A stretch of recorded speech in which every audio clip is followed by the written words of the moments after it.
Sonia McCaskey was a 24-year-old single mother who resided in Reno, Nevada in 1963. She had represented Great Britain in skiing at the 1960 Olympics and afterwards began working part-time as a ski instructor.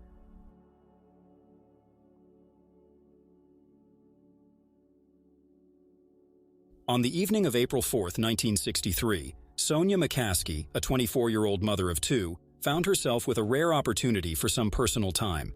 One of her children was being looked after by their father, and the other was in the care of a babysitter. Sonia took advantage of this moment by inviting a few friends over to her duplex. Shortly thereafter, her friends departed, and Sonia proceeded to tidy up her home. Following this, she retired to bed as she had work scheduled for the next day. The following day, Sonia failed to show up at the babysitter's house, prompting the worried babysitter to reach out to the police. When police officers arrived at her duplex to conduct a welfare check, they were confronted with an incredibly horrifying sight.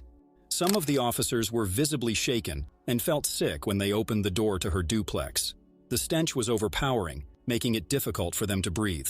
They had to pause on the lawn to regain their composure and catch their breath before entering Sonia's residence. Upon entering, they discovered Sonia, who had suffered sexual assault, strangulation, and mutilation. Her naked body was crammed inside a cedar chest, with 3 kitchen knives still plunged in her abdomen. She had been decapitated, and her severed head was wrapped in underwear and a tablecloth. One of her feet had been covered in a blanket and placed on the living room floor, and her heart had been removed and left near the front door.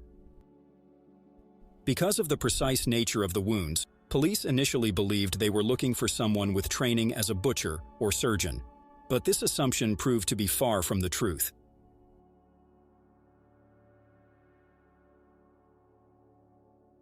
The murder of Sonia McCaskey was perpetrated by an 18-year-old high school student named Thomas Lee Bean.